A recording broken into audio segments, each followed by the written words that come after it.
na nasa langit, minsan pa kami po ay dumudulog sa trono niyong biyaya, sa patnubay ng makapangyarihang Espiritu, sa pangalan ni Kristo Jesus na aming tagapagligtas at Panginoon.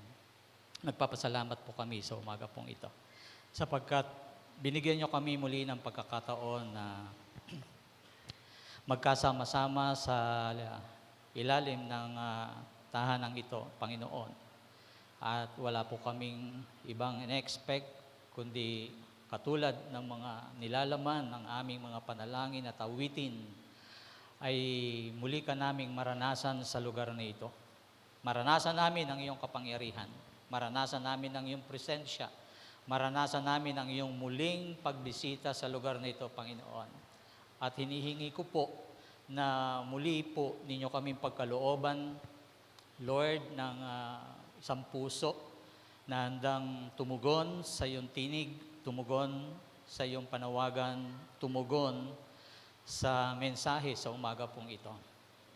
Tulungan niyo po ang bawat isa sa amin, Lord, na mag-lead on, maglonging sa iyo, tanging sa iyo lamang, O Diyos. Ama, maraming salamat po. Continue to bless us for the sake of your Holy Son, Jesus, the Messiah King. Amen and amen.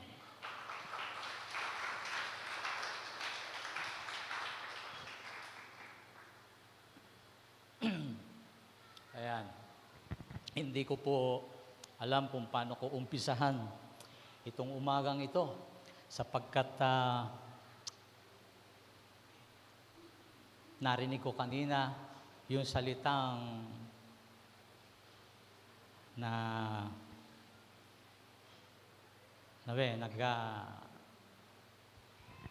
nag-aalala o nangangamba. Ano ba yung words na yon? Yung sinabi po ng isa nating kapatid. Tapos, pinangalawahan nung isang bata na nablangko ang isipan. Para tuloy akong nablangko ngayon. Kamusta po tayo today? How's your sleep last night? Ha? Tingnan mo nga yung katabi mo kung mabuti ba ang pagtulog niya kagabi. Alam niyo po, nakita ko sa YouTube ay isang mag-ama nagtatakip ng kanilang mga teenga at yung bata ay ganun din. I don't know kung yung po ay sa Iran or sa Israel, sapagkat hindi po sila matulog dahil sa malalakas na pagputok ng mga bomba or ng mga missiles. So, kung kukumpara sa atin today, ay hindi ko masabing napakapalad natin. Sapagkat hindi ko alam kung ano ang kanila, kung ano yung damdamin ng mag-ama. I don't know if they are godly people or whatsoever. Gayunpaman, nagpapasalamat tayo sa Panginoon kung meron tayong isang gabing matahimik. At isang gabing puno ng pagkahimbing kumpara sa mga taong ito ngayon na nakakaranas ng magulong kapaligiran. Hindi lang magulo, kundi sobrang gulo sapagkat hindi na po nila magawang makatulog. Sino ba naman ang makakatulog even the daylight or night or midnight, yung kanilang experience, hindi ka talaga matutulog. Di ba? Pero tayo ay nagagawa pa rin natin ang maraming bagay, and isa sa mga bagay na ito, yung binigyan tayo ng pagkakataon kahapon na maibahagi sa ano pamang pamamaraan ang salita ng Diyos in appropriate or not appropriate time, season, or out of season. Kasi pag tinignan mo ang mga tao within that area, lahat sila masaya. Very common yung kanilang ginagawa. May mga nagtitinda, namamasyal, may nag-zumba, lahat. Pero hindi ko alam kung sa kanilang mga kaisipan ay may mga paghahanda ba silang ginagawa regarding sa mga kapaligirang kaganapan o mga kaganapan sa ating kapaligiran. Unlikely na tayo po ay naroroon upang i-extend ang grace ng Panginoon sa kanilang buhay. No matter what or how. Even if na hindi ito best actions na pwede natin ginawa because it is just a little time. Diba? Pero we did that because we love their souls. We did that because we obey the Lord. Kasi hindi po natin alam na pwedeng anong mangyari in a moment. Kasi nga po, doon sa mga may interest sa kaganapan sa Iran at Israel, magtiting ka ng malalim kasi it is very biblical because Iran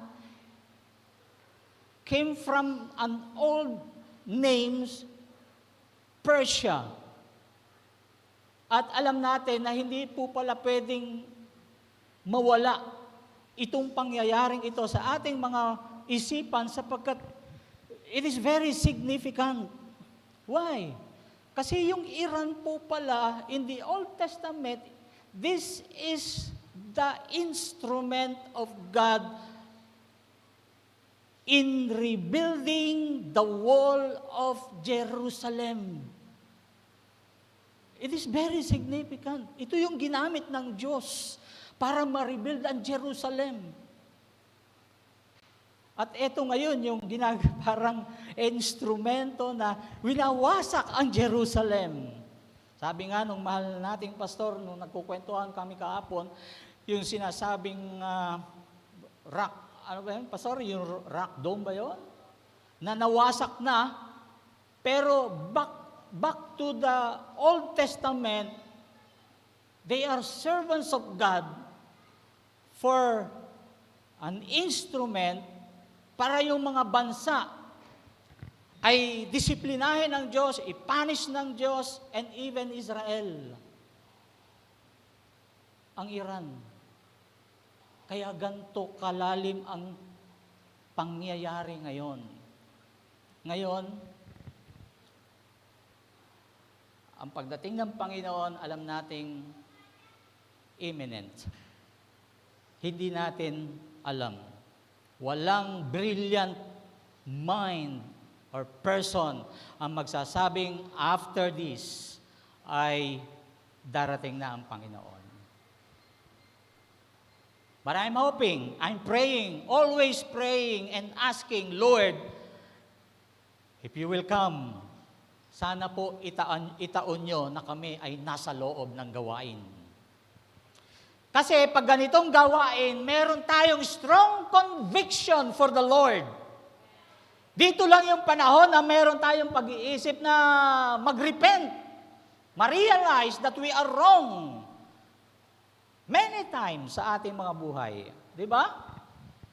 So, you have to pray also na hindi ako umabot ng kinabukasan sa pagtuturo.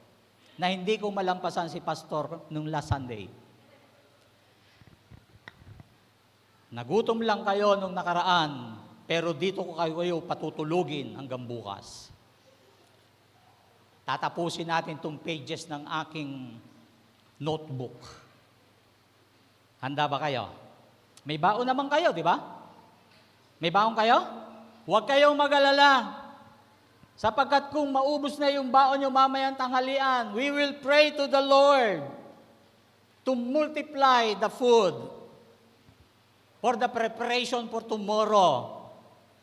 Remember the 4,000 and the 5,000 feeding? Hindi ko kayo pauwiing gutom. Kakain tayo sa kamay ng Panginoon. Sabihin mo nga sa katabi mo, handa ka ba?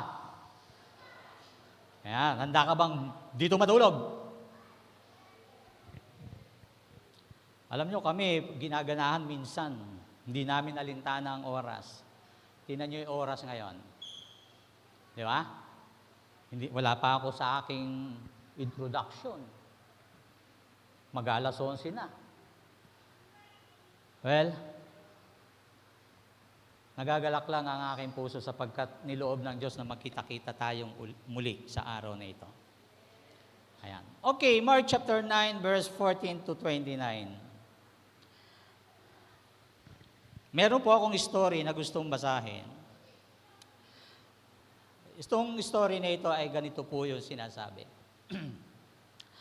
Admiral Dupont was once explaining to Farragut the reason why he failed to enter Charlestown Harbor with his fleet of ironclads.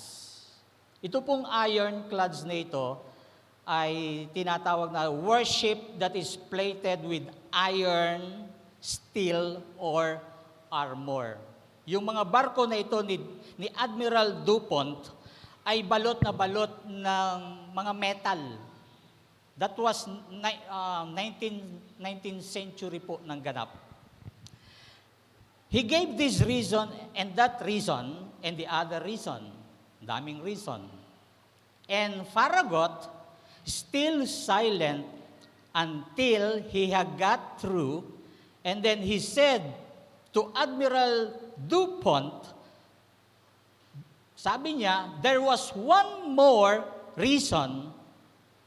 And what is that? Sabi ni Admiral, you did not believe you can do it. So bagamat marahil magaling itong admiral na ito sa digmaan, pero hindi niya nagawang mapasok yung Charlestown Harbor sa dami ng kanyang dahilan. Pero one reason lang pala, ang pinaka mabigat na dahilan, hindi siya naniwalang kaya niya. Minsan sa mga buhay po natin, mga kapatid, ang dami nating rason, di ba? Rason dito, rason doon.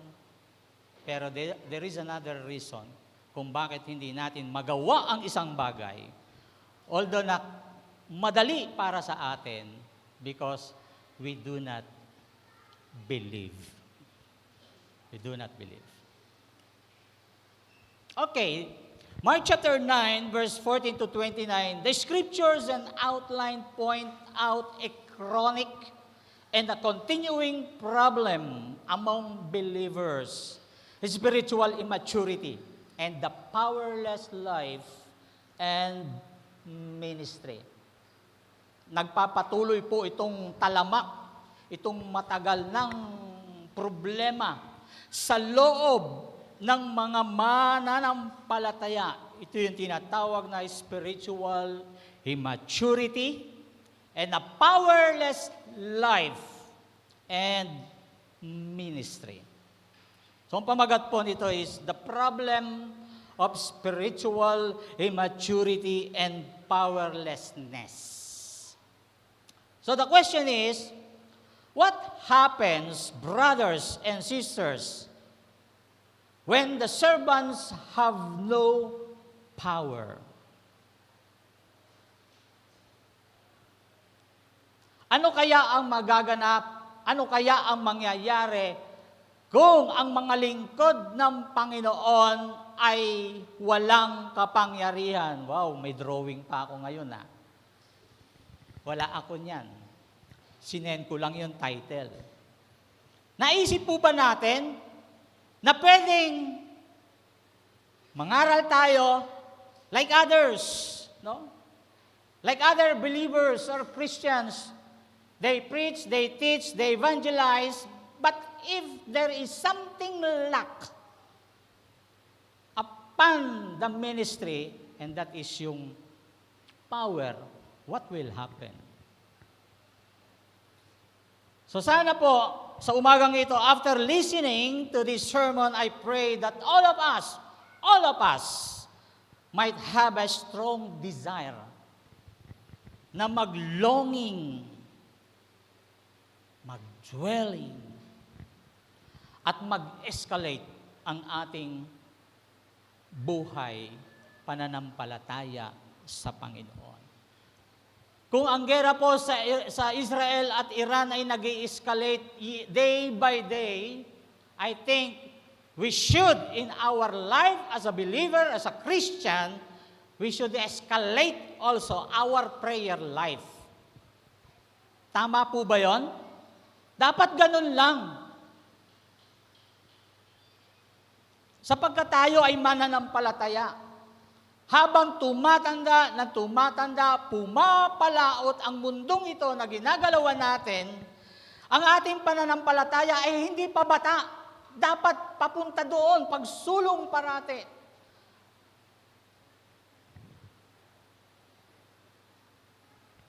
Merong ilang bagay lang po kung gustong ibahagi ito. From verse 14 to verse 29.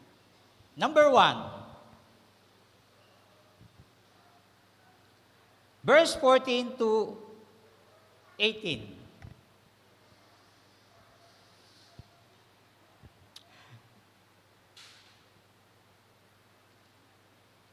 When Jesus, Peter, James, and John went back to the other followers, they saw many people around them. The teachers of the law were arguing with the followers. When the people saw Jesus, they were very surprised and ran to welcome him. Verse 16, Jesus asked, "What are you arguing about with the teachers of the law?" A man answered, "Teacher, I brought my son to you. He is controlled by an evil spirit that keeps him from talking." Verse 18, when the spirit attacks him, it throws him on the ground. He foams at the mouth, grinds his teeth, and becomes very stiff. I ask your followers to force the evil spirit out, but they could not. So ano po makikita natin from verse 14 to 18? First, the spiritual immaturity belittle and shames.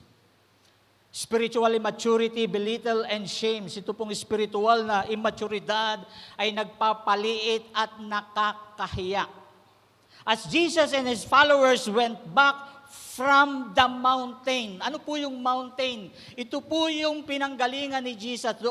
Some translation po o version, hindi binanggit yung Peter, James, and John, kundi the word they, yung kasama ni Jesus. Pero in my version, ang sabi po doon sa verse 14, Jesus, Peter, James, and John came back from the mountain. And what mountain is this? Yung mountain of transfiguration na kung saan nakipagkita dito si Prophet Elijah at saka sino yung isa? Prophet Isaiah. Am I correct? Elijah and sino ba isa? Doon sa transfiguration, doon sila galing. Correct me na lang kung yung isa ay mali. No? Doon po sila galing, si Jesus at yung kanyang tatlo. Yung nga kasama, sinasabi ng maraming pastor na nasa inner circle ng ating Panginoong Jesus. Ayun. Kaya as Jesus and His followers went back from the mountain, they saw a great crowd had gathered around them. Habang papalapit po ang ating Panginoong Hesus, napansin niya ang mga tagapagturo ng kautusan ay kinukutya at pinahihiya ang mga tagasunod. Yung kanyang mga disipulo, mga kapatid. Minaliit nila ang kanilang credential. Minaliit nila yung mga disipulo, yung tagasunod ng ating Panginoong Hesus. By discrediting the followers, they hope Ginawa nila ito because they are hoping to discredit Jesus. Para i-discredit ang ating Panginoong Yesus in the eyes of the people. Yun ang talagang gusto nitong mga experts of the law. Itong mga pari na ito. Ito talaga ang layunin nila kung bakit gusto hinihiya nila yung kanyang mga tagasunod para i-discredit ang ating Panginoong Jesus.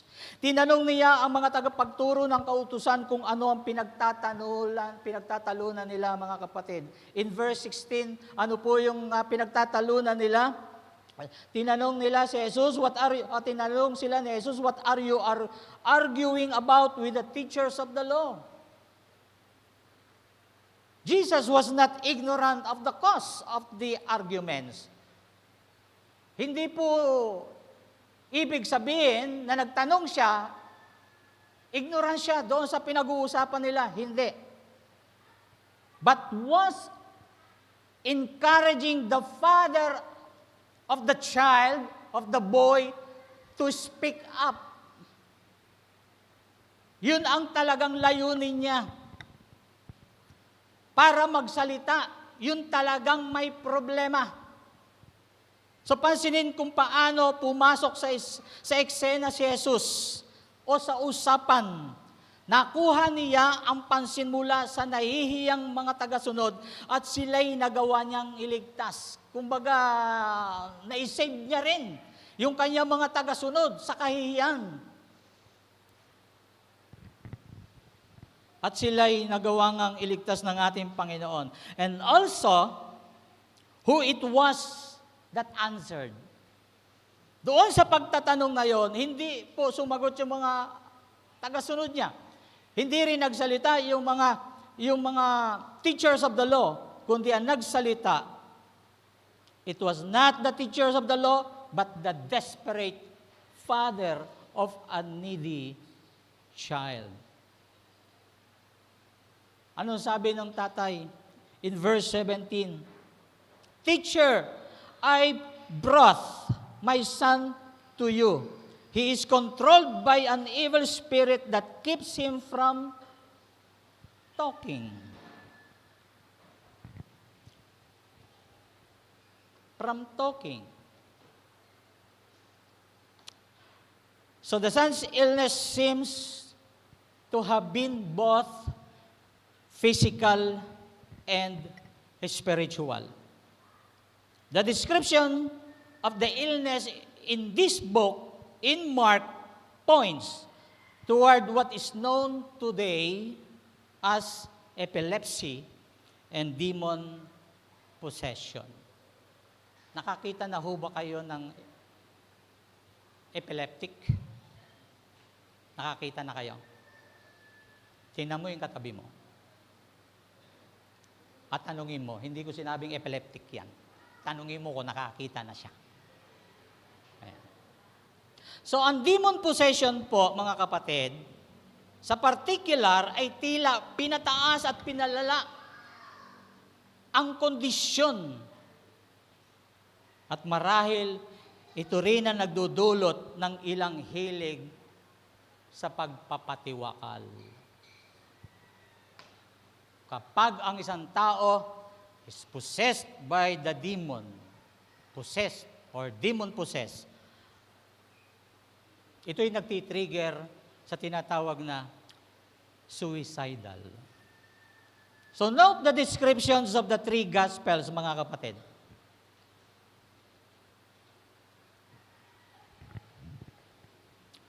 Actually, this is under number 1. There was a sickness that caused embarrassment sa verse 17. Ito yung dahilan kung bakit napahiya yung mga disciple. Puntahan natin yung description ng tatlong Gospels na ito. Sa Luke's description is especially because this is very significant. It is a description of a physician. Sa Mark chapter 9, verse 17 and 18, in Matthew chapter 17, verse 15 Pero tumuon tayo dito sa Luke chapter 9, verse 39. Ang sabi ni St. Luke in verse 39 ng chapter 9, a spirit which is evil seizes him, screams out, throws him, foams, and destroy him. Bakit ito ay very special and significant? Remember, Luke is not just a Luke. He is a physician.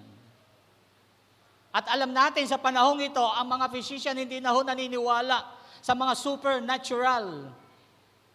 Even sa believing ng mga demon possession. Kaya naisip ko tuloy na pagdating sa pagdating sa Gospels, ang magandang basahin ay ang aklat ng Lucas. Kasi parang pinaghalong science and gospel or the word of God. Yung mismong physician na nagsasabing yung demon ay still existing. Hindi ho yan makakaila. Pero ang mundo ngayon, sinasabi na lang yung mga vices. Hindi yung demon possession, pero vices. Lulong saan? Sa mga bisyo. Pero hindi nila nakikita, spiritually speaking, kaya yung naggagawa ito ng tao, kaya nga po sabi, yung pinatataas ang antas ng kondisyon nung batang ito, because he was a demon possessed. Kaya pinapagulong-gulong siya ng masamang espiritu para mamatay yung bata. Suicide. Ngayon, ang tanong, how many percent ang nagsusuicide sa buong mundo? Gaano kataas ang antas na kinikitil nila ang sarili nilang buhay?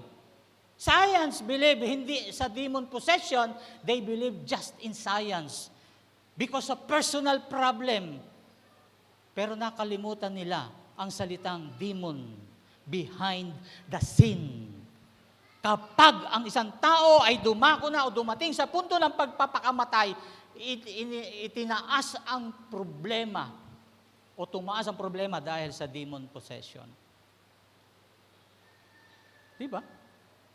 Hindi niya naisip magpakamatay. Bakit? Hindi naman kayo demon possess eh. Pero hindi ko sinasabing subukan nyo. Idadalhin kayo doon sa antas ng pagpapakamatay. Pero madalas ang sinasabi, dala ng problema. Yun na nga eh.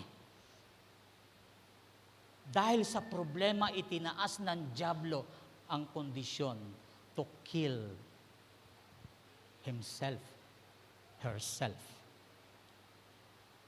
So demon possession and epilepsy were cursed diseases. Diseases that cause isolation and rejection by society. Dahil po sa reaksyon ng lipunan, ang mga pamilya ay madalas na napapahiya kapag ang isang membro ay nagdurusa. Isipin po ang eksenang ito, mga kapatid. Ang mag-ama ay nasa gitna ng isang nakakahiyang karanasan. Sila po yung object ng pagtatalo ng mga teachers of the law. Marami pang taong nakapaligid, mga usyusero at usyusera na in our modern day is marites. Nakapalibot sila at yung mag-ama na doon sila sa gitna at nakakaranas ng kahihiyan. Diba? Dahil sila yung paksa ng pag-uusap at pagtatalo ng mga tao. And number 2, under pa rin po ng point number 1 natin, there was the presence of weak faith. The father's faith was weak. In verse 19, he was part of the people today, sa New International Version. This man is a part of unbelieving generation. Pero ang maganda doon sa version na ito, you, people today. Parang pag binasa mo siya sa version na ito, si Jesus mismo at this very moment, nakatayo at sinasabi, you, people today. Parang buhay na buhay. na nakatayo at nagsasalita ang Panginoon. In verse 23, he was told, if you can. In verse 24, he had to cry, help me to believe more. So ang bata ay hindi gumaling dahil sa mahina na pananampalataya. Ngunit, hindi lamang po ito. Walang sino mang may pananampalataya na sapat upang pagalingin ang bata. Not the father, nor the disciples or followers, not the teachers of the law. Sabihin pa natin yung tatay, very obvious, very clear, na wala talagang pananampalataya, or maybe he had a little faith. Pero yung followers ni Christ, yung disciples ni Christ, and yung teachers of the law, they are all, kumbaga, mga tao na nakakaintindi, nakakaalam ng salita ng Diyos. Pero walang isa man ang nakatulong sa bata. That's why nandun po yung presence of weak faith. And next, there was a powerless ministry. In verse 18,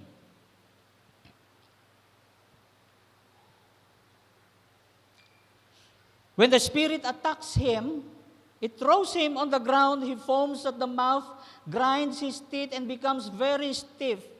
I ask your followers to force the evil spirit out, but they could not. Tingnan niyo po. There was a powerless ministry. The very persons who should have been able to help were the followers of Jesus Christ.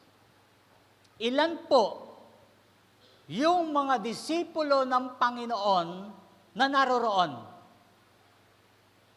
They were 9 followers.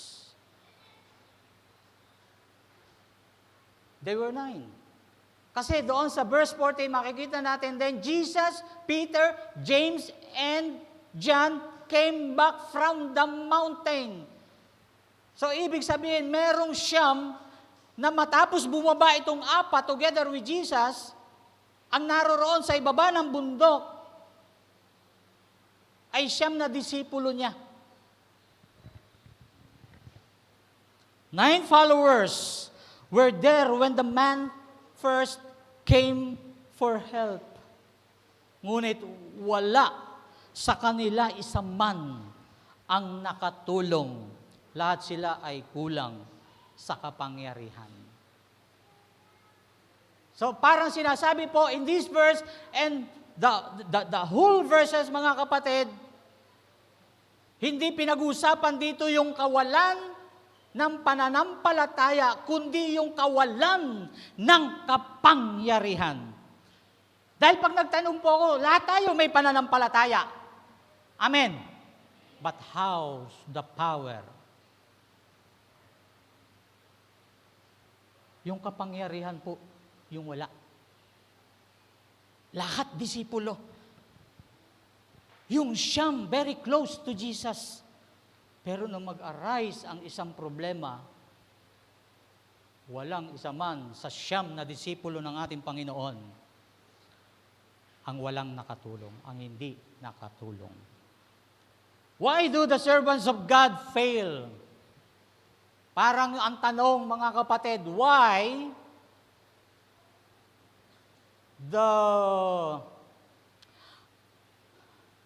ano yung gamit ng Israel sa digmaan?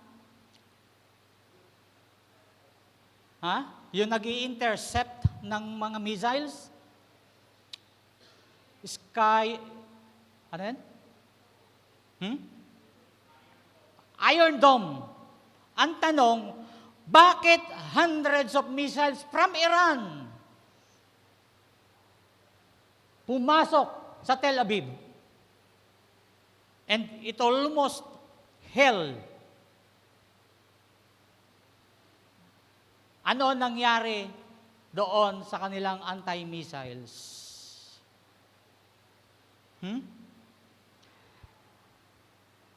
Why do the servants of God fail? Why do they often lack power? And why does their faith weaken? So ang karanasan na ito ng mga tagasunod ay nagpakita ng marami tungkol sa espiritual na kabiguan at kawalan ng kapangyarihan. Isang critical na katotohanan, mga kapatid, na ang mundo ay sinusubukan na sirain si Kristo dahil sa kawalan ng lakas at kapangyarihan ng mga mananampalataya.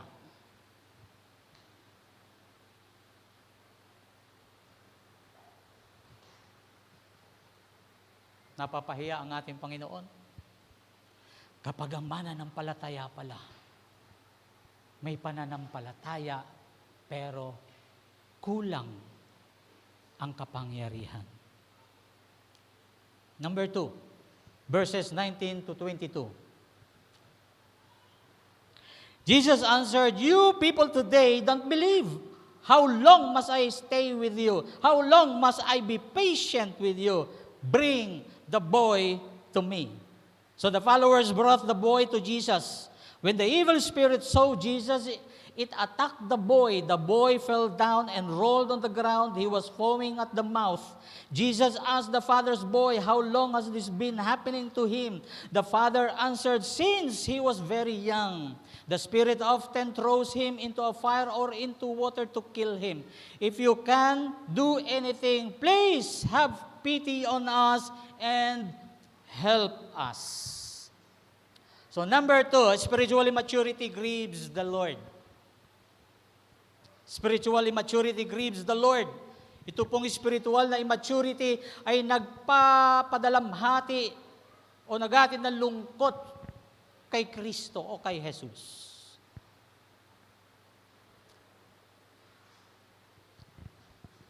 May tatlong areas. Number 1, the faithlessness of man grieves Christ.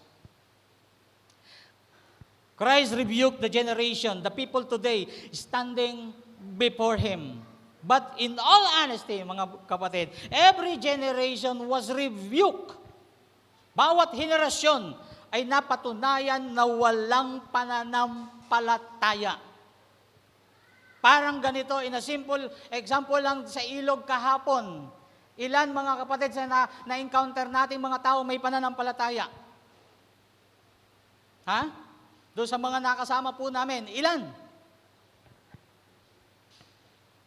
Yung isa nga po na share namin, inagawan ko ng dyaryo habang nagbabasa. He was 76 years old.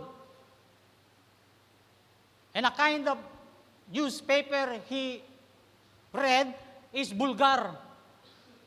Paglapit ko, binati ko. Yung dalawang katoto ko nasa likod. Pagdating namin sa lamesa, "Tay, ganda naman ang binabasa nyo. Nababasa nyo pa yan?" Nabasa ko, tik-tik, Bulgar. Tapos yung nasa page na puro girls. Sabi ko, ang linaw pa po pala ng inyong mga mata. Nakapagbabasa pa po kayo. Para naman maiba po yung inyong binabasa. Akin na po yung dyaryo. Ito ang basahin nyo. Buti na lang, hindi kami pinagalitan. At the age of 76, aagawan mo ng dyaryong Bulgar? Habang namamahinga? Para sa kanya, siesta yun. A person who has no faith in God. Kasi kung nagbabasa ka ng mga ganon, I don't know. Pero kung ang binabasa mo, ay tungkol sa salita ng Diyos, hindi na kita abalahin, pero nakita ko Bulgar eh. Kaya sabi ko dun sa dalawa, sige, sharean mo habang ako naman nagbabasa ng Bulgar. Kaya ako doon nalaman, ang maraming balita, natataas ang gasolina, 5 pesos. Kaya sabi ko, "Lord, salamat, di na ako bibili ng 4 wheels. Stop na muna, tataas ang gasolina. 4 na gulong na bisikleta, reserba." At doon ko rin nabasa na si Miles pala at saka si Maine magkaaway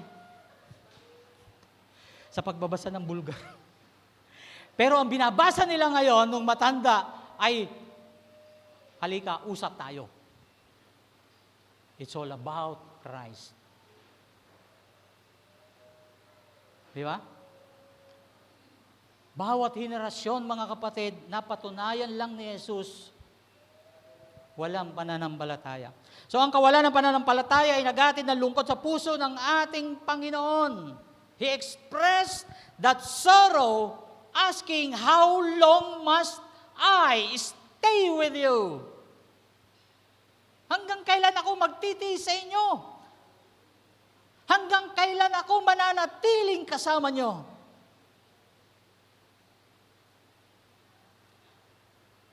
Sino po ang sinasaway ni Jesus? Sino ang hindi naniniwala? Kanino nagsasalita si Jesus? The answer is clearly sin. There was not a single person present who helped the desperate child. Not the father, not the followers, not the crowd, not the teachers of the law. The father was unbelieving. The crowd was unspiritual and worldly. The followers were ineffective and powerless. The teachers of the law were self-centered. Ano ang sabi ni Paul in Hebrews chapter 3 verse 10? Sabi niya, "That is why I was angry with that generation. And I said, their hearts are always going astray, and they have not known my ways." Another version says, "So I was angry with them and said, their thoughts are always wrong. They have never understand my ways." In Psalm 95 verse 10, sinasabi rin po, "I was angry with them for 40 years. I said, they are not faithful to me. They refuse to do what I say." So that is the faithlessness of men na nagbibigay ng grievances sa ating Panginoon. And next, the pitiful condition of a person's need grieves Christ. The pitiful condition of a person's need grieves Christ. Yung pong kaawa-awang kalagayan ng isang tao ay nagpapadalamhati kay Kristo.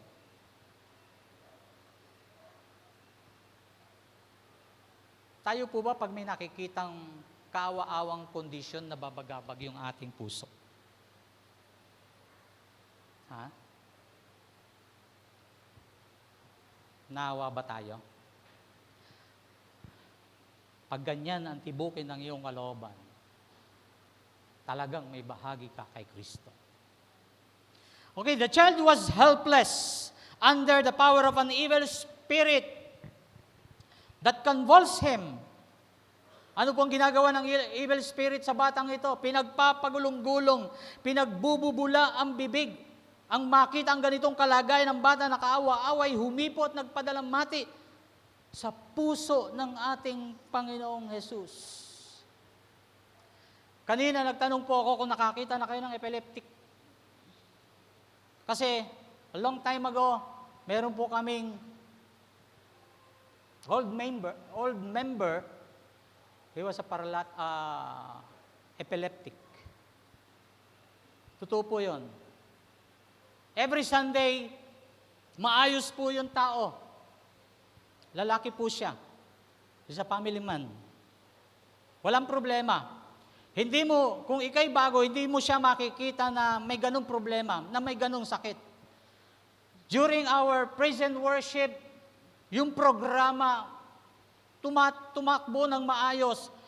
Pero pagdating po ng altar call and the songs na inawit po namin that time, pinamagatang No Other Name. Alam niyo po yung pangalan na kantang yon? No Other Name, No Other Name. Alam niyo po, at the middle of that song, itong lalaking ito nag-start na po mag-convulse. Gumugulong po talaga siya. Nagwawala, nakaanimoy, para bang kung hindi ka nga Kristiyano at hindi ka nagpapastor sa lugar na iisipin mo, talagang namang parang may demonyo. Parang. Pero since na siya po ay dumadalo Hindi ko masabi kung genuine. Dumadalo. Every time po na kinakanta po namin yung awitin na yon, nagko-convulse po siya. Bumubula ang bibig. Pero alam niyo ang ginagawa ho namin, tuloy lang kami sa pagsamba sa Panginoon. And one of our leader talk him, pray for him. Abay, tumahimik po talaga. Tumahimik yung lalaking ito hanggang sa matapos ang gawain. Ganun po yung epileptic. Why? Kasi nga po, meron siyang evil spirit. And number 3, the desperate plight of loved ones grieves the Lord. Yung pong desperadong kalagayan ng minamahal ay nagpapadalamhati sa Panginoon. Meron na ho ba kayong mahal sa buhay na medyo desperado ang naging karanasan? Naging desperado ang kanyang kondisyon. Anong nararamdaman mo? Di ba nagigrieve ka? Lalo na pag nakikita mong hirap na hirap. One time ago, nung ako po ay nagmi-ministry sa Nueva Ecija, dinadala po ako nung aking pastor sa hospital. Every Saturday, pumupunta kami doon. May mga isolated area na kami pinapasok. Pumapasok po kami doon, pero walang visitors ang pwede pumasok. Only us. Pinapayagan kami ng doktor. Parang ang tingin sa amin ng doktor ay kami shield. Para kaming ironclads na balot ng bakal na hindi tatablan. Lalo na may mga bulutong, yung mabilis makahawang bulutong, isolated room talaga yon. Na kapag pumasok ka, kailangan well protected ka. Kami hindi po, pumapasok kami doon. At kami balot lang ng panalangin. Nakikita namin, nagigrieve kami. One time nga, meron pong isang pamilya, yung nanay niya or yung tatay niya, hiniling na po sa aming dalawang pastor na ipanalangin na lang. Ang panalangin namin na ibigay dun sa tao ay hindi panalangin ng kagalingan, kundi kamatayan. Pastor, nahihirapan na rin po kami. Kung pwede po, tulungan nyo na lang kaming kunin na lang siya ng Panginoon. May ganun ba kayong karanasan, mga kapatid? Nagigrieve ba yung inyong kaluluwa? Pero alam nyo kung ano yung prayer namin? Hindi namin siya pinag-pray na mamatay. Umasa kami sa Panginoon na maabag ang Panginoon sa kanya. Then after 1 week, when we went back to the hospital, it's a good news. Patay na yung tao. At least, hindi kami ang dahilan. Hindi namin pinag-pray. Kasi umasa kami sa Panginoon. Di ba? So, yun. The Father was hurting in His heart. It was His love for the Son that drove Him to seek Jesus in the first place. Will you imagine, mga kapatid, siguro itong tatay na ito na hopeless and needy for His Son's sake, hinihintay nila kasi kita niya yung 9 disciples ni Christ. Siguro inisip nung tatay, darating si Jesus. Darating siguro. Inabangan marahil nung tatay ang pagbabalik ni Jesus. Hindi alam nung tatay kung saan manggagaling si Jesus. Basta marahil may pag-asa siya na pupunta siya doon sa lugar na iyon sapagkat naroon pa yung siyam na disipulo ng Panginoon. Kaya nung makita po nila si Jesus, ang tao nagkagulo. At isa na yung tatay dito. At the first time, he seek Jesus first. Jesus knew this. May alam si Jesus sa lalaking ito. The father's faith was weak and needed strength or strengthening. Alam ni Jesus na yung tatay na desperado na nangangailangan ng pagpapalakas. Matindi yung pangangailangan ng isang ama. So the man's attention was focused upon Jesus and upon his son's sake. The man said, "If you can do anything, help us. Take pity on us. Help us." Can you deliver these words when you are in need? Masasabi mo ba ito with all sincerity doon sa taong hihinga mo ng tulong? Pakiusap, tulungan mo kami, tulungan mo ako, naghihirap ang aking anak. He was a demon-possessed. Nadama yun ng Panginoon. Pero yung focus, attention ng lalaking ito ay na kay Jesus lang. So ang lalaki walang personal na kaalaman at pananampalataya sa kapangyarihan ni Jesus. Ngunit sumigaw siya para sa kahabagan ni Jesus. If Jesus really did have the power to help. Sabihin na po natin nagbakasakali siya na totoong may kapangyarihan si Jesus na magpagaling. Psalm 34 verse 18 says, "The Lord is close to those who have suffered disappointment. He saves those who are discouraged." So ang pareho at tatlong bagay na nagpadalamhati kay Kristo ay dapat magpadalamhati sa puso ng bawat mananampalataya. Number 3 in verse 23 and 27. Jesus said to the Father, "Why did you say, if you can? All things are possible for the one who believes." Immediately the Father shouted, "I do believe. Help me to believe more." When Jesus saw that all the people were running there to see what was happening, he spoke to the evil spirit. He said, "You evil spirit that makes this boy deaf and stops him from talking, I command you to come out of him and never enter him again." The evil spirit screamed. It caused the boy to fall on the ground again. And then it came out. The boy looked as if he was dead. Many people said, "He's dead." But Jesus took hold of his hand and helped him stand. So ano po makikita natin dito? Spiritual maturity must be acknowledged to receive God's blessing. Para sa akin mga kapatid, hindi ho nakakayang sabihin sa aking sarili, "Lord, I am still immature."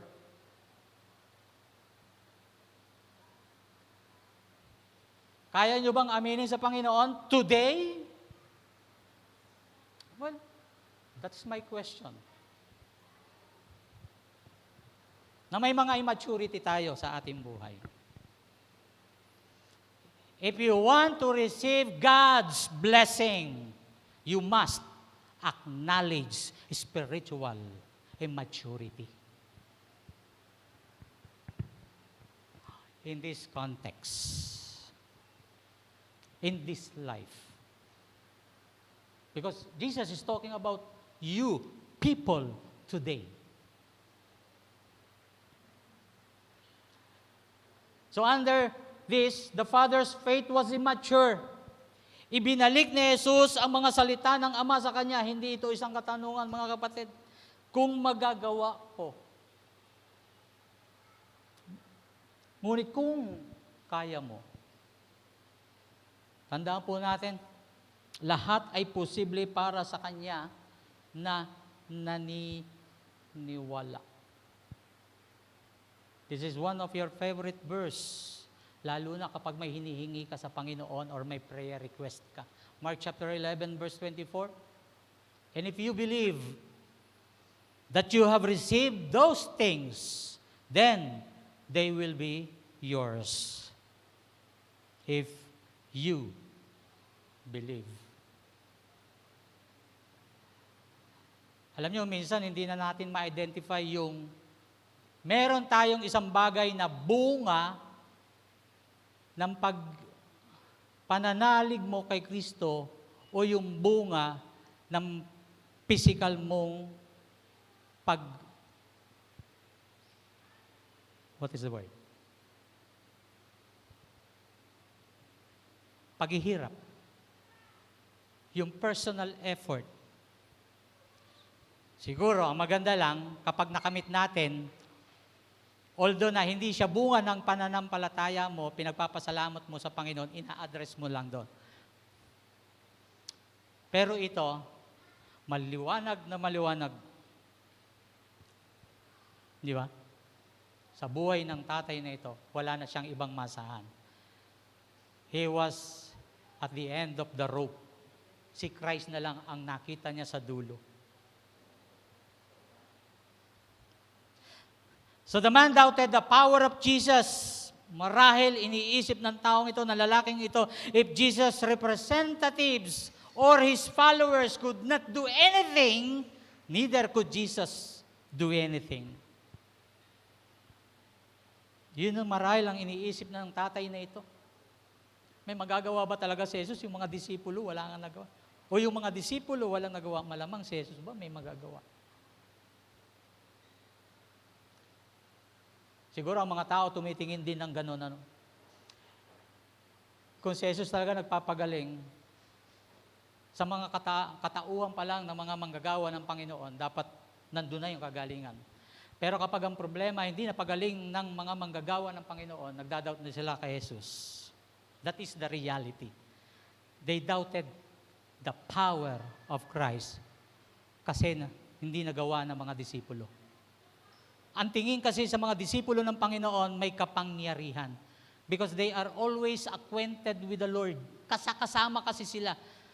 Tayo, paano natin nagiging kasakasama sa Jesus sa araw-araw ng ating buhay, mga kapatid? Ha? Kailan natin nasasabing si Jesus lagi nating kasama? Parang hirap sabihin, ano? Tanging ikaw lang ang nakakabatid niyan kung lagi mong kasama si Jesus. At kaya pag tiningnan ka ng iyong kapitbahay, ng iyong kakilala at lumapit sila sa isang bagay para hilingin ang iyong tulong at walang nangyari, mga kapatid, they doubted God, they doubted Christ sapagkat wala kang nagawa. Walang tugon. Walang nangyari.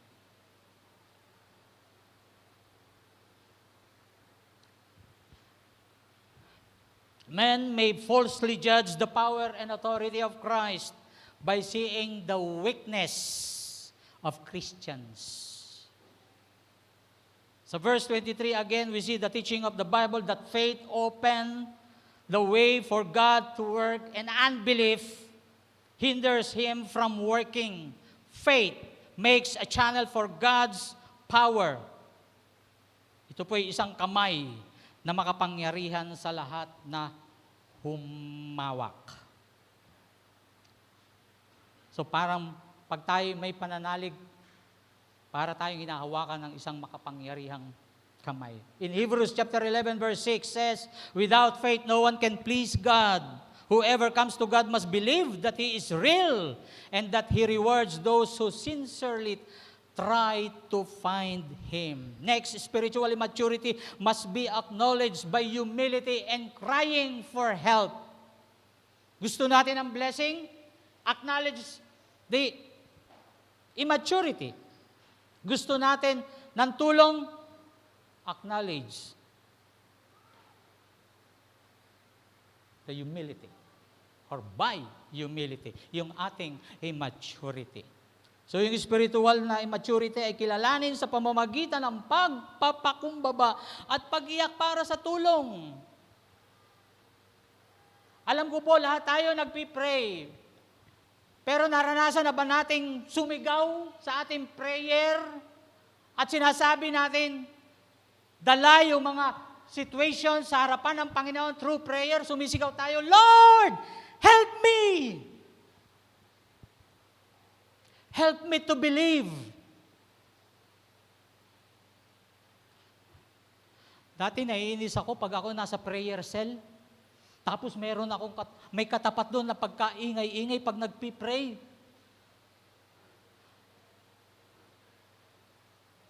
But along the way, tinuruan ako ng Panginoon.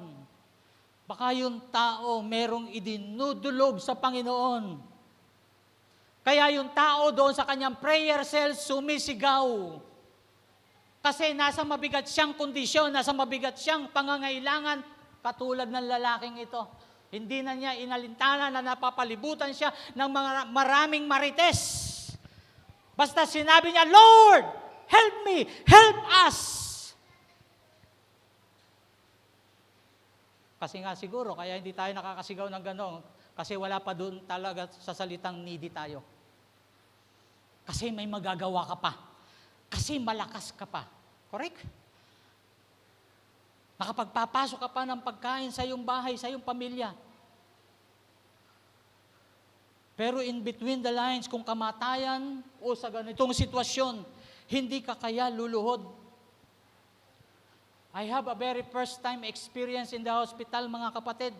Hindi ko kaano-ano, pero yung taong ito, dati ang ganda ng pangangatawan. Pero nung inimbitahan kami na ipanalangin yung kanyang asawa, nakita ko, close na rin po sa amin. Kasi ninong namin eh. Nakita ko yung itsura ng kanyang kabataan, nung siya hindi pa nagkakaganon, nung makita namin sa ospital, butot balat na po. Makikita mo yung barang kalansay na balat na lang ang uugnay sa kanyang katawan.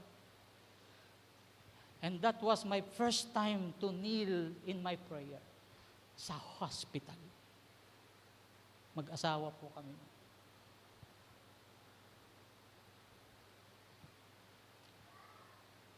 Yun po yung experience ng tatay na marahil hindi pa ho natin na-experience. Kasi wala pa tayo doon sa totoong need na meron tayo at kinakaharap. Kung meron man, hindi ko po alam kung ano yung style ng inyong pagtawag. Nasa inyo naman po yun. Pero katulad ng akin sinabi,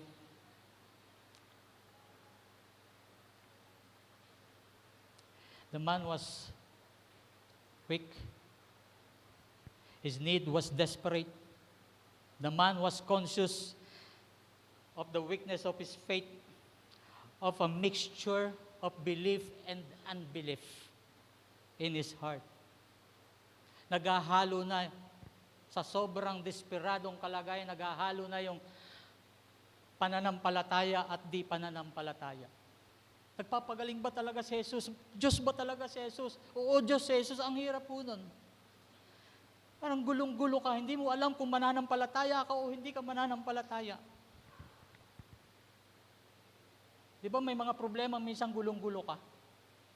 May mga problema sa buhay mo na hindi ka makapagdesisyon ng tama kung ano yung tamang iisipin mo.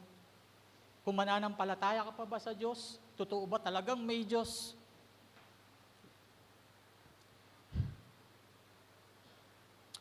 And the father cries to the Lord Jesus for help. But Jesus answered both his requests. Hindi ba lahat ng mananampalataya ay may parehong pakikibaka, paniniwala na mayroon ng taong ito? Tandaan, ang tulong ay nagmumula sa isang parehong tumulong sa kanya.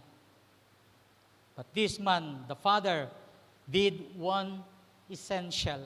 He cried out with all his heart and confessing that he need help. Yun lang ang kanyang ginawa. Ang kinakailangan gawin. Ang umiyak sa harapan ng Panginoon ng buong puso at sabihin, kailangan ko ng tulong. Isaiah 57 verse 15 says, I live in a high and a holy place, but I also live with people who are humble and sorry for their sins. I will give new life to those who are humble in spirit, and I will give new life to those who are sorry for their sins. Psalms 103 verse 13, so the Lord has compassion on those who fear Him. Last, in verse 28 to 29. Later, Jesus went into the house and his followers were alone with him. They asked him, why weren't we able to force the evil spirit out? Jesus answered, the kind of spirit can be forced out only with prayer. With or without fasting. Sa King James Version, with prayer and fasting. nung tinagalog sa pamamagitan ng pananalangin, wala na yung pag-aayuno. That's why I am saying, with or without fasting, basta nandun yung prayer. Mas malalaman natin sa kaunting ito. So verse 28 to 29 is about spiritual immaturity can be conquered. Can be conquered. Hindi naman siyempre tayo mananatili sa tinatawag na spiritual immaturity because spiritual immaturity can be conquered. Pwede naman pala itong malupig. Note, spiritual power is available. Under this, spiritual immaturity can be conquered by seeking spiritual power. Sabihin nga po natin, power. Kanina yung kinanta natin, move in power. Wala namang kwenta talagang pagkanta kung hindi kikilos at kagawa ang Diyos sa ating kalagitnaan. Kaya sinabi ko sa mahabang panahon na kapag tayo dumadalo o nagpupuri sa Panginoon, nare-refresh tayo because there is power coming from the Lord. Diba? Nare-refresh tayo pag ang pagpupuri natin, nandun yung kapangyarihan ng Panginoon. Kaya spiritual immaturity can be conquered by seeking spiritual power. In verse 28, the followers sought Him. Why? Weren't we able to first that evil spirit out? Ang laki ng problema nung Siyam. At least yung tatlo, hindi. Peter, James, and John, kasi kasama niya doon sa Mountain of Transfiguration. Kasama niya. At least ligtas yung tatlo. Yung Siyam namumroblema. Panginoon, Guro, bakit hindi namin nagawang mapalayas yung masamang espiritu doon sa bata? Tayo ba minsan nagtatanong sa Panginoon kapag may problema tayo at hindi natin nagawang mabigyan ng solusyon? Pag may pinag-pray tayo, lagnat lang, ayaw lumayas.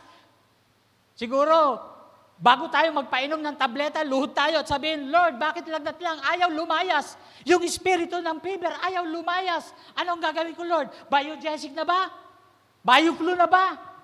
Ano sasabihin kaya ng Panginoon?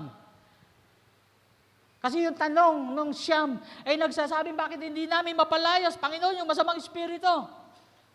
Well, yung bang lagnat, masamang espiritu? Tanong, sagot.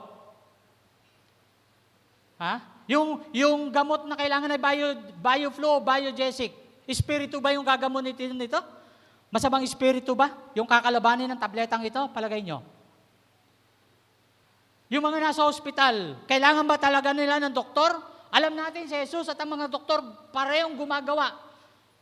Parehong gustong gumaling. Pero hindi nakikita ng maraming doktor na ang gamit ay mga medisina pero si Lord lang ang totoong kasagutan. So bakit nga ba? Remember, Jesus had already given them power over demons. Itong Siyam na ito o yung 12 ito, mga kapatid, beforehand na ma-experience nila yung demon na ito doon sa buhay ng bata, may kapangyarihan na po sila. Binigyan na sila ng kapangyarihan. Parang tayo, bago tayo magpunta rito, may kapangyarihan na tayo, mga kapatid. Amen. Kamusta naman yung kapangyarihan na yan? Ha? Minsan siguro, kamustahin natin, Lord, yung power mo ba, nagwa-working pa ba sa akin, Panginoon? O ako na lang ang nagwa-work? Diba? Dapat nagtatanong din tayo. Kaya nga sabi ko, in a simple sick or disease na like flu, hindi gumaling. Ako na, aminado po ako. Nung araw, pag nag-pray po ako, nung binata ako, nag-pray ako sa ate ko. Ang sama ng pakiramdam niya, nagsusuka siya, hindi siya makakain. Kami lang po ang dalawang nasa bahay. Kasi nakipanirahan ako sa kanya. Yung pinakang eldest siblings po namin, dyan sa Marikina. Yung asawa niya nasa trabaho, doon sa Sime Darby nung araw. Kaming dalawa, pareho kaming worker sa church. Sabi niya, ang tawag talaga sa akin, sabi niya, pag-pray mo nga ako, talaga namimilipit po yun sa supa. Ako'y nahiya kasi ate ko yun . Malakas ang loob ko pa nag-pray po talaga ako sa ibang tao. Parang ang pananampalataya ko, buong buo pag ibang tao pinagpipray ko. Pero pagdating doon sa labuan ko, doon sa ate ko, hiyang-hiya ako. Pero alam niyo po, wala akong magawa dahil namimilipit po siya. Nag-pray po ako sa Tagalog, counting English, and nilid ako ng Panginoon. Ito, believe it or not, sa mga taong makarating ito, sa mga taong hindi naniniwala, sa speaking in other tongues, I pray for her using the language of heaven, and automatically, she healed. Yung hindi makakain na ate ko, ang sakit-sakit ng kanyang puson, tiyan, nagsusuka, tumayo po siya at nagluto at nananghalian kami. And I thank the Lord. Ako po kasi nung binata pa lang ako, 1, 2, 3, nasa rooftop ako nagpipray mga kapatid. Pero ngayon, hirap na ako mag-asawa mag-pray kasi katabi ko asawa ko. Kaya ang team song ko, wala akong nagagawa kapag kasama kita. Pero totoo yun, mga kapatid.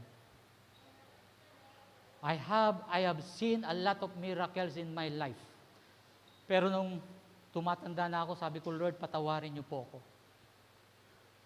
Gusto kong ibalik yon. That's why I am praying that after listening this sermon, magkaroon ako ng strong desire na tutong yung longing, tutong mabalik yung kapangyarihan ng Diyos. I can preach, but even without power, I can preach. We can teach the Word of God, even without power. It is because of our wisdom. Buti yung ibang pastor may wisdom, ako wala. Buti yung ibang pastor may intelligence, ako wala. Totoo po yun. Kaya kung tatanungin nyo, kung mayroong pinakamapalad na tao dito, mga kapatid, na nagpipreach sa ibabaw ng pulpitong ito, walang iba kundi ako. You know why? Kasi nandiyan kayo sa baba, ako narito sa taas. At higit sa lahat, you are all professionals. Ako walang naabot.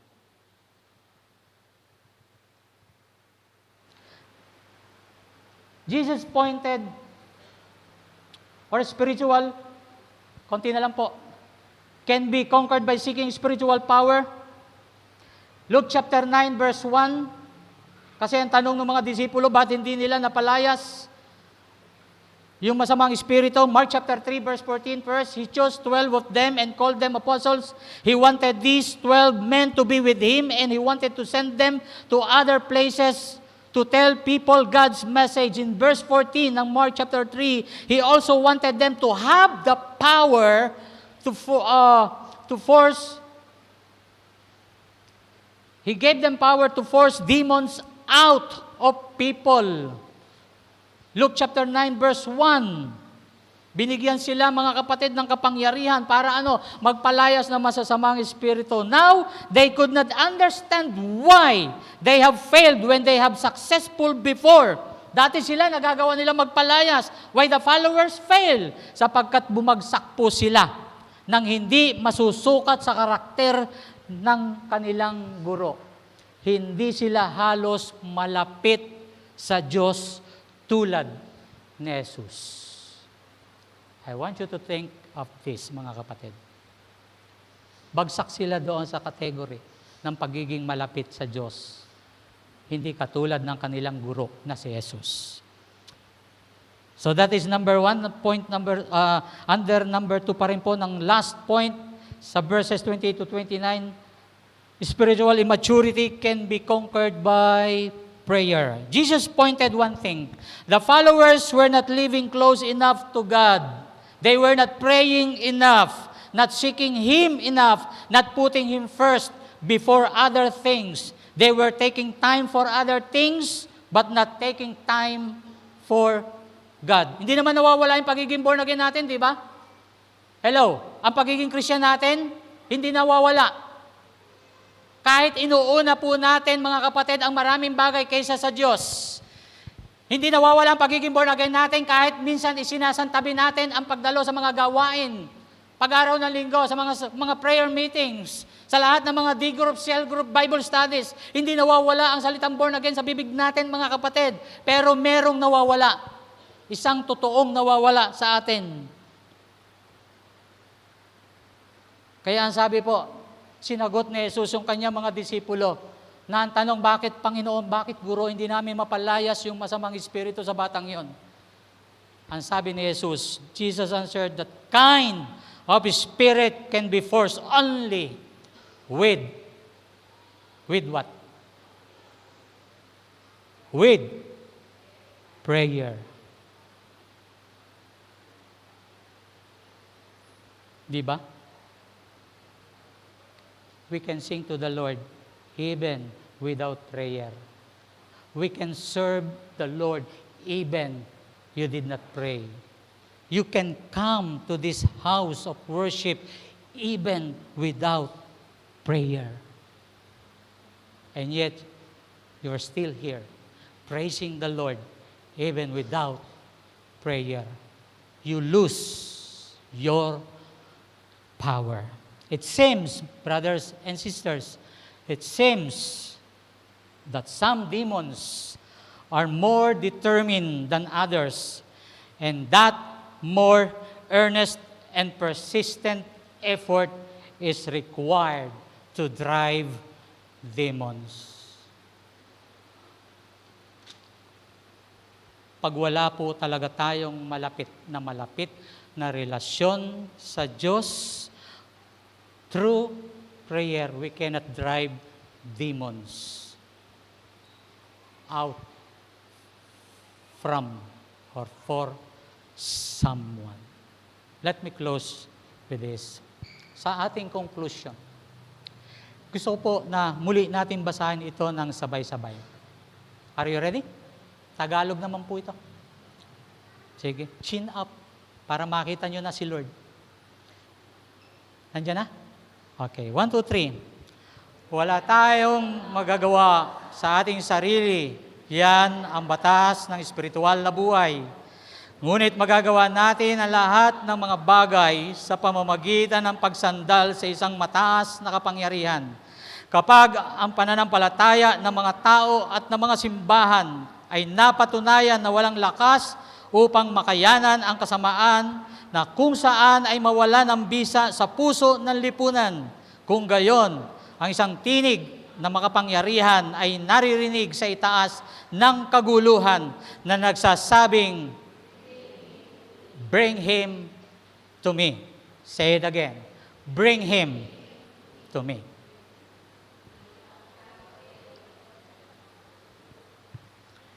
Praise the Lord. Pwede po ba tayong tumayo? Kahit hindi na po tayo umawit, I have no time.